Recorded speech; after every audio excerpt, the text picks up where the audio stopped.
This is Better Together. Sweet Haven Farm, Sweet Small Town Romance, Book 2. Written by Jessie Gussman. Performed by J. Dice. Episode 2. Chapter 3. Pain burned up from Harper's ankle to her knee. She bit back a moan. She felt Wyatt drop to his knees beside her. "Are you okay?" Concern laced his voice. "I think I twisted my ankle." She took a deep breath and blew out slowly.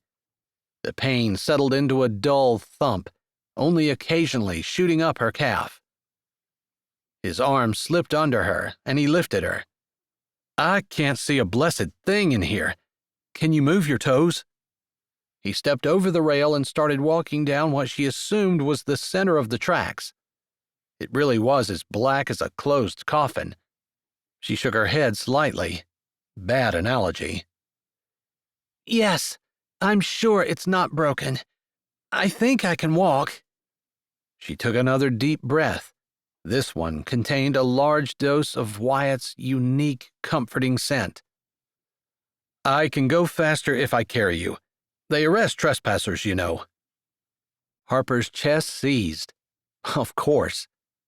"Something else you neglected to mention before we decided to do this crazy thing." She thought of the small pouch she shoved in her pocket. Hopefully this would all be worth it. Still. "How long do you think it would take the railroad police to get here if the engineer saw us?" It was hard to say for sure, but an arrest and trespassing charges on her record would probably affect her tenure vote. A little voice whispered maybe it was a good thing, but she pushed it aside. Of course tenure was what she wanted. Isn't that what she'd spent the last 10 years working toward? And it was all within reach. She was happy, not restless. 30 minutes if they come from the shop in Altoona. Wyatt answered her question. "I'm sorry I got you into this."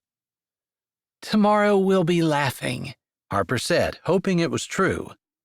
"Unless we're in jail." She laughed into his shoulder. "I can always count on you to be honest." "Hey, I've gotten you into a few tight spots, but I've never left you. That ought to count for something." She tightened her grip on his neck. "It does. The only excitement I've ever had in my life has come from you. I'm sure at some point, maybe when I'm 80, I'll appreciate it." This could be her last adventure. Wyatt would leave for Chile. She would stay, getting tenure. Both of them doing what they dreamed of. Somehow the thought depressed her. "Oh, I'm sure you'll appreciate it." His voice dipped and lowered, all but whispering, sending odd quivers down her spine. When they were younger, she and Wyatt had been partners in adventure, equal. Wyatt might have been just as likely to push her into something as to help her out. Now, it seemed like he had matured. His protectiveness toward her made her feel feminine. Even in the dark harshness of the tunnel, the emotions sifted through her body, shimmery and soft, burgeoning in her chest and making her skin tingle. "Are you sure I'm not too heavy?" she said, laughing to cover the awareness that she should not be feeling toward her best friend. "I can't even tell I'm carrying you." Wonderful. He couldn't even tell he carried her, but it was all she could think about. "I hadn't realized that you had morphed into He-Man since your last visit to the farm." All she needed was some light banter to remind her that Wyatt was her buddy, not her boyfriend. "Superman," he corrected her. "I assumed if you were Superman, you would have flown us out of here by now." Wyatt's back shifted under her, like he'd shrugged his shoulders. "You better watch it, Pickles. Don't challenge my superpowers. I've got you in my clutches." Water dripped nearby, echoing through the tunnel clearly. A cool breeze blew Wyatt's clean, soapy scent back across her face. She inhaled. She'd rather be in Wyatt's clutches than in anyone else's. The irony of her situation hit her. By far the youngest professor on staff, Harper didn't usually have to fight herself to be decorous and sedate, as befit a college professor. Her current position, clinging to Wyatt's shoulders and bouncing with each step he took, trespassing on railroad property, and sharing the cool, damp tunnel with at least 3 slithering reptiles, was not exactly dignified. A familiar rattle sound joined the drip of the water, reverberating off the stone tunnel sides and ceiling, coming from nowhere and everywhere. Even though she knew she was perfectly safe, Harper still tensed, gripping Wyatt's shoulders. Maybe he wore boots, but he was still vulnerable. He tightened his hold on her, as though in reassurance. "Left," Wyatt said, although she already knew the snakes were still on the wider side of the tunnel. A beam shone past her head. "Train!" she yelled, even as she looked around Wyatt's shoulder to be sure. Already in the tunnel, the locomotive blocked all the light from the far opening as it barreled down upon them. The thunderous sound filled the confined space, echoing along the walls, seeming to amplify with each bounce of sound waves. Déjà vu. "We're going right," Wyatt said in a shout she barely heard as he turned his body in that direction. "Put me down," she hollered. She twisted as he moved. Because there was no road on that side of the tracks, the space between the tracks and the wall was much narrower. There was no way he'd be able to hold her and still fit between the train and stone wall. The train loomed large in the darkness. They needed to get off the tracks. He released her legs, squeezing an arm between their bodies and grabbing her around the waist, supporting her as she limped. He moved her off the tracks toward the right side, away from the snakes. Stumbling over the right rail, she cleared the tracks, hitting the stone wall almost immediately. Slightly behind her, she sensed Wyatt's presence until he stumbled over the rail. He fell to the stones. Swinging back around, she saw his legs were still over the rails. Just a few seconds and the train would be on them. Ignoring the pain in her ankle, she grabbed Wyatt's arm and yanked with strength aided by adrenaline. His knee caught on the rail. His body twisted. With no time to coordinate movements, Harper kept her grip on his arm. Summoning every bit of muscle she could muster, she hauled back. Wyatt propelled himself forward at the same time. His body hit hers. He twisted and they fell together, pressing against the hard stone wall. The engine roared by. She pressed her face against the smooth, cool rock. Her heart punched her ribs, fast and hard. The train thundered along, mere inches from her head. She should be petrified, and she was. But Wyatt's breath was hot on her ear, his body hard and warm against hers. Her hands clenched the solid muscles of his back, and their legs tangled together. Awareness tangled up in her fast-beating heart, tripping it. She squeezed her eyes tightly closed, like that could somehow shut down the sensations she shouldn't be feeling. Not now, and most especially not with Wyatt. Harper lay on her shabby chic sofa. Her foot was propped on 2 pillows. Wyatt's eyes caught hers and she scrunched up her nose. "I really don't think all this is necessary." Wyatt clenched the glass of water in his hand. It hurt to see her hurting. "Humor me. I feel bad that it was my idea and you're the one with the sprained ankle." "Well, I've always wondered if the stories I'd been told as a child were true. Oh, that reminds me." Harper dug into the front pocket of her jeans. She pulled out a musty little blue velvet pouch, worn. Wyatt's mouth fell open. "You got it? When did you get it?" He put a finger out and touched the faded fabric, then glanced into Harper's face. She smiled like she'd just cracked the code to win the lottery. "While you were tripping on your alter ego, the snake charmer, I continued to be focused on the task at hand." "Was that before or after you dropped my phone?" "Minor detail."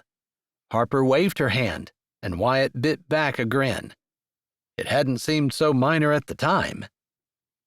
He twisted the glass in his hand. "So, while I was holding the snakes at bay, you found your long-lost family heirloom?" Harper held the pouch by its strings. The smile faded from her face. "I don't know if that's what it is or not." "So, are we going to look?"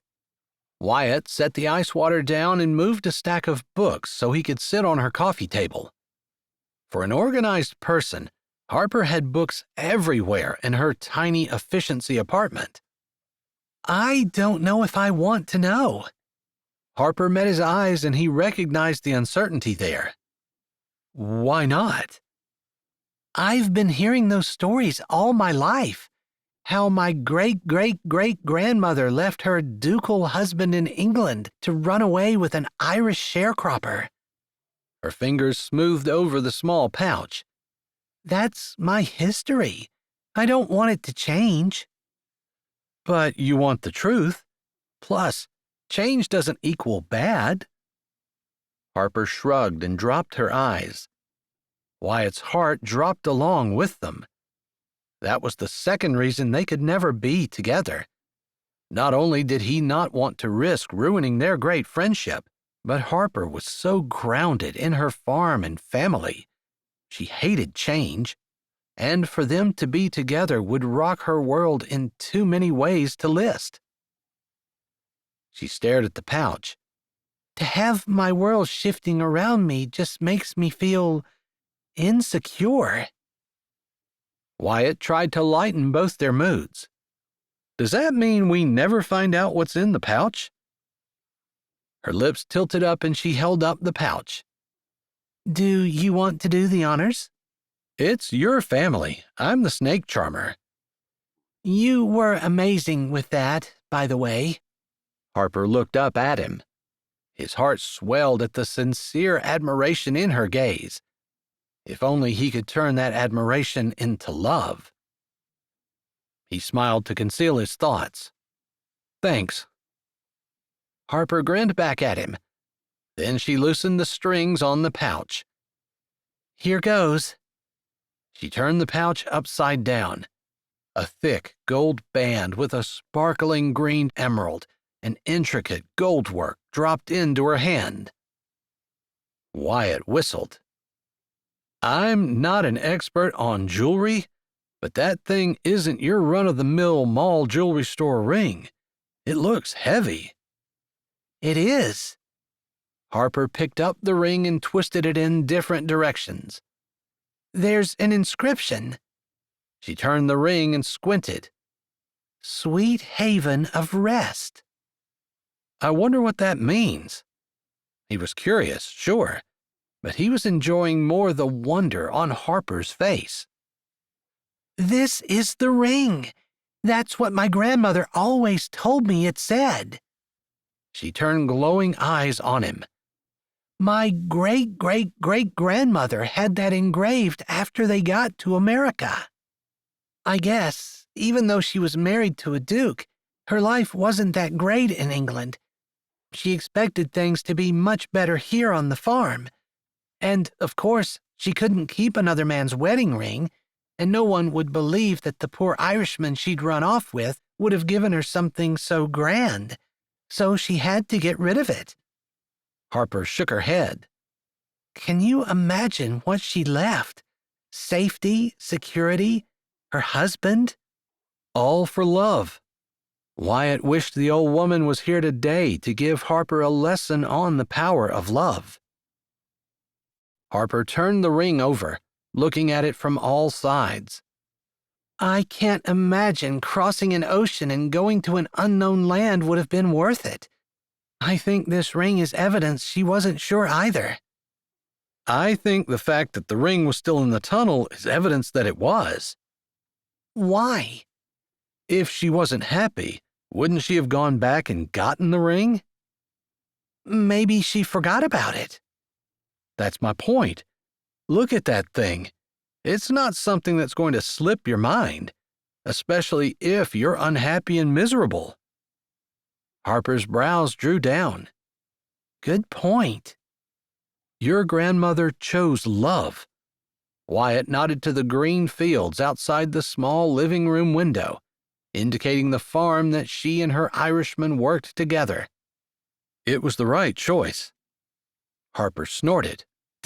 All except that small detail about her still being married to her husband in England. True. She never married your great-great-great-grandfather? Nope. That's one good thing about moving across the ocean where no one knows you. They just pretended they'd always been married. No one ever questioned it. The tunnel was a good hiding spot. Yes. She twisted on the pillow. Thanks for suggesting we go look for it. It was definitely worth the twisted ankle. And the snakes. Ah. You wouldn't have the ring. Okay, you're right. And the snakes. From the kitchen counter, Harper's phone rang. Wyatt jumped up and brought it to her. It's your mom. That's odd. She usually calls in the evening. A pinch of worry caught in Harper's chest as she swiped the screen. Hello? Harper, honey. Mom, what's wrong? Sweetheart, I don't want to worry you. A statement like that always caused worry. Harper twisted the heavy gold band she still held. Then she slid it on her finger. Heavy and cool. It somehow felt reassuring, too. What is it? It's Fink. He didn't feel well yesterday. Then he collapsed last night. I'm calling from the hospital.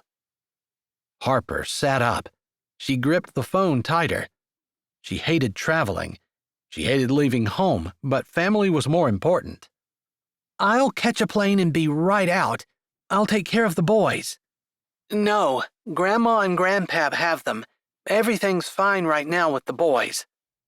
Ellie paused. Actually, a cousin I'd never met is staying with them too. She's helping with the boys. Harper felt guilty for the relief that cascaded through her. She really didn't want to fly to Arizona. She didn't want to fly anywhere. What about Fink? What about you? Her mother sighed. He's stable, but they think it's sepsis. They've started antibiotics, but they're going to culture it because they think it might be resistant. Harper gasped. MRSA? Her mother paused. Possibly. She whispered. Mom, I can't let you do this by yourself.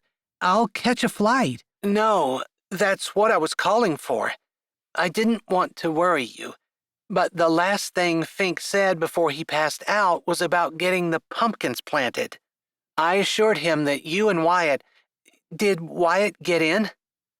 Yes, last night. She met Wyatt's gaze, noted the furrow above his nose, and gave a little smile. He lifted his brows in question, and she put a finger up. Oh, good. Ellie sighed with relief. He's planning on heading out early next week. Oh. Her mom's voice sounded weak, tired. I don't have much time here. The doctor is supposed to come out and talk to me any minute. Do you think that you can find someone to help with the farm? Voices in the background babbled incoherently. Then her mom came back on. I need to go. I'll call you later. Just, if you can take care of the farm. We've got it, Mom. Thanks, honey. Harper slid her phone from her ear. She met Wyatt's concerned look. Fink's in the hospital. Sepsis. Maybe MRSA. The boys are fine. I told her we'd find someone to take care of the farm. Is Fink? She said he was stable. She seemed more upset that Fink was worried about getting the pumpkins planted than worrying that he was going to die. I see. Wyatt stood. He shoved his hands in his front pockets and walked the short distance to the front door, staring out the window. He could be in the hospital for weeks. And you're leaving. He glanced over his shoulder. Don't you have a research position that is starting? Yeah. It was a full-time position, plus reading and paperwork in the evenings. She most certainly wouldn't have time to have the farm ready for fall customers, unless she gave the position up. But she couldn't. Her tenure vote was at the end of the summer. If she backed out of the research position, no one would think she deserved tenure. It just wasn't done. Harper sat up and swung her foot to the coffee table, although her head was now throbbing harder than her ankle. Sepsis. MRSA. That was serious stuff. Surely her mother was beside herself with worry. She wanted to rush out, but that's not what her mother had asked her to do. Mom wanted us to either take care of the farm, especially getting the pumpkins planted, or to see if we can get someone to help out, since we both have things we need to do. Wyatt turned from the door and studied her for a moment, with as serious as an expression as he'd ever used. He rubbed a hand over his face. As much as Fink and Ellie have done for me, I hate to let them down. Yeah. Harper fingered the ring. This farm represented generations of her family. I'm going to hobble up to the house. Mom has a list of emergency contacts and some other numbers in her desk. I can get started on trying to find someone. Immediately, Wyatt was beside her, holding her hand. We'll get someone lined up to take over. Then I'll get the pumpkins planted. And I'll get a list made up of all the things that will need to be done in the next month. Do you think it will be that long? The weight of responsibility settled heavily on her shoulders. She couldn't let her mom down. Wyatt squeezed her hand, and she gave him a grateful look. He'd never let her down. Hard to tell. I don't think it will be out of line to make plans for that long. He'll probably be weak when he gets home, and your mom has the 3 boys to look after. That's true. I think Bill Sinclair down the road borrowed their skid loader last fall to clean out his barn after his broke. We'll try him first. Wyatt smacked a hand on his leg. Yeah, neighbors are always eager to help each other. We'll have people beating the doors down to help. 3 hours later, Wyatt pushed the red off button on the farmhouse phone. He placed both hands on the desk and flexed his shoulders. No luck? Harper asked from the desk chair, without much hope on her face. Wyatt straightened and ran a finger down over the curve of the roll-top desk. No, they have family coming in from Wilkes-Barre. They said they could come over and water our flowers, feed the cat. Harper rolled her eyes. Funny how many of our neighbors don't know we don't have a cat. Everyone has a cat. We should get one. I talked to about 16 people who are willing to come feed one for us. And 0 who are willing to trim Christmas trees or spray apples or set up sprinklers to water pumpkins for the next 6 weeks. His eye caught on the corner of an old envelope sticking up along the edge of the lower part of the desk, like it had fallen through the crack. He teased it up. Harper held up a little green book. I've called every person on Mom's Christmas card list who lives in the state. Plus that one who lives on the Maryland line. He almost had the envelope free. It was off-white with a stamp design he recognized from his senior year of high school. Harper rolled her eyes. Yeah, 2 hours one way isn't that far to drive for family. Can't blame her for not wanting to make that drive, not with her triplets being only 4 weeks old.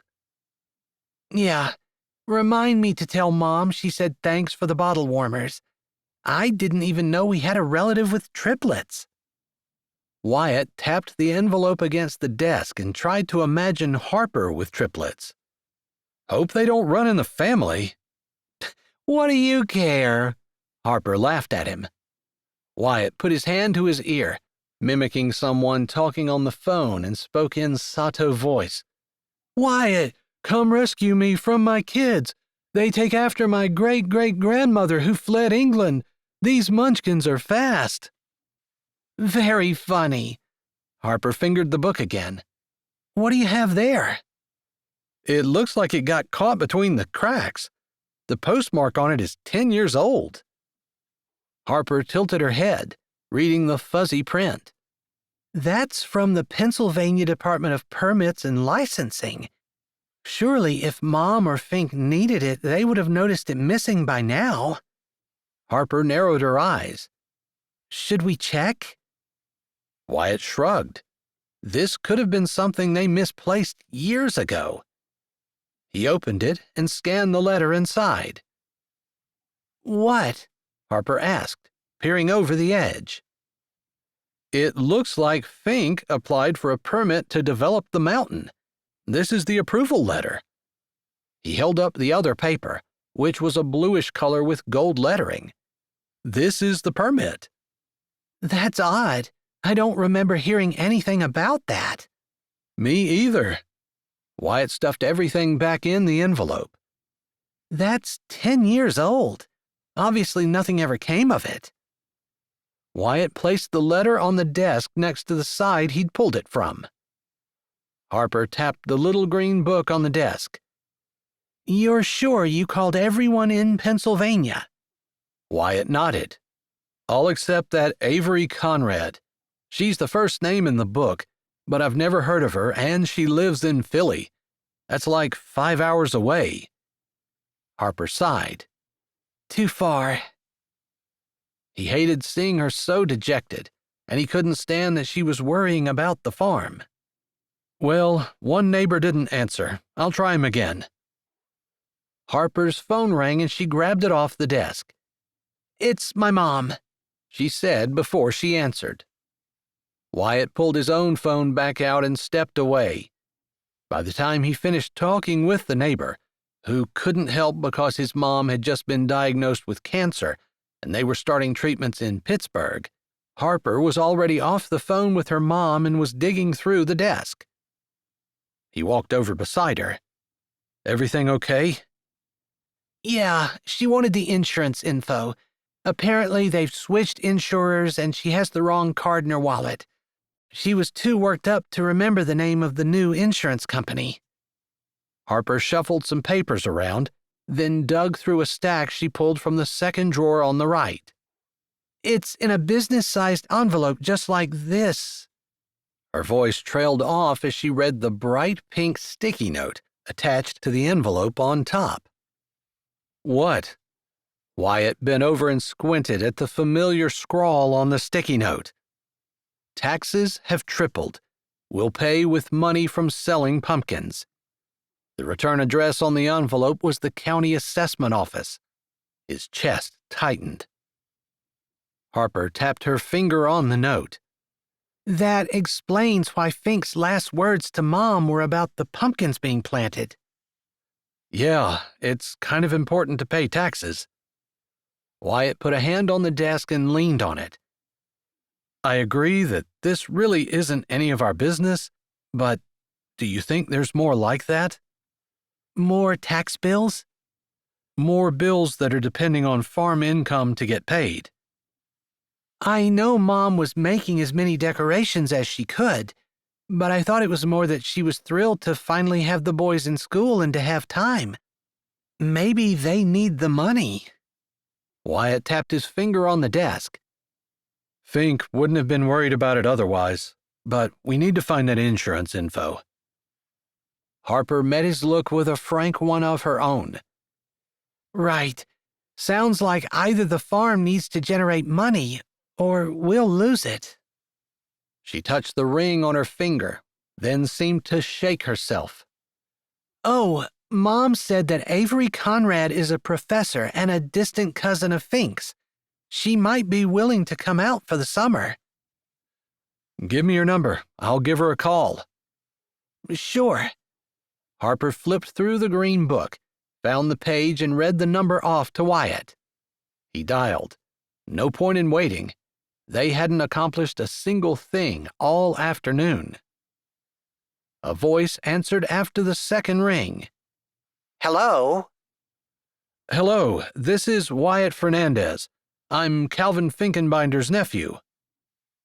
A small pause, during which Wyatt hooked a hand around the back of his neck. He'd feel like an idiot if this woman didn't even know who Fink and Ellie were. She spoke. Oh, you mean Fink. He's like my third cousin or something. He married Ellie something, right? Yes, that's him. I'm sorry to cold call you like this, but he's having a bit of a hard time, and I thought you might be able to help. Ellie said you're a professor? Yes, at Penn U. I teach music theory. Uh-oh, not looking good. At least she'd have the summers off. I also play the tuba in the Philadelphia Orchestra. Maybe you've seen us play, but they're off until fall. Are you calling about tuba lessons? Because I don't give lessons in the summer. Students are too unpredictable, going on vacation or swimming, or they want to sleep in. Every day, half the students cancel, and how am I supposed to make any plans? Excuse me. Jeez. Wyatt interrupted just to give the lady a chance to breathe. The logical part of his brain said to get off the phone, but he'd practiced his spiel so much over the last 3 hours that it tumbled out of his mouth without thought. Fink is in the hospital, and they're looking for someone to help on the farm. The other end of the phone fell completely silent. Then, I'd have to bring my Abyssinian cat. It's neutered, of course. she went on about the cat and its medications, and the timing and the special requirements that it needed that precluded being able to board it at a kennel.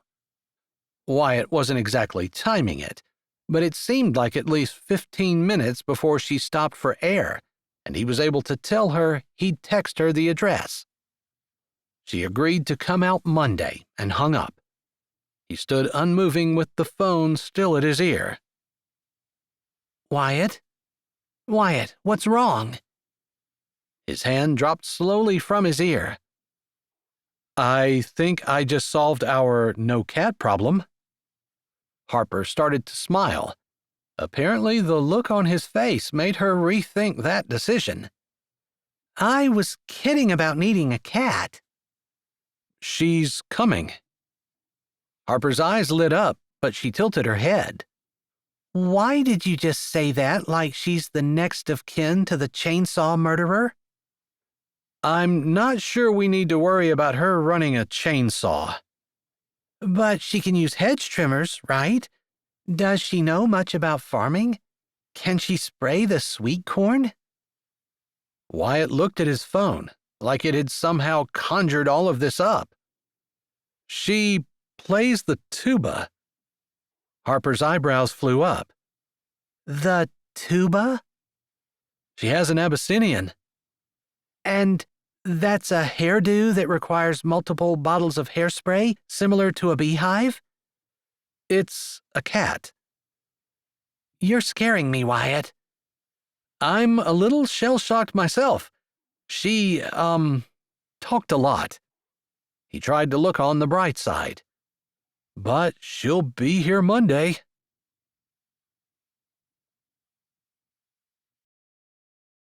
Hi, this is Jay, and thanks for listening. If you're ready for another great audiobook, here's one we think you might like. Or check out the playlist with all our latest releases. Don't forget to subscribe to Say with Jay, give this video a thumbs up, and tell us what you liked in the comments.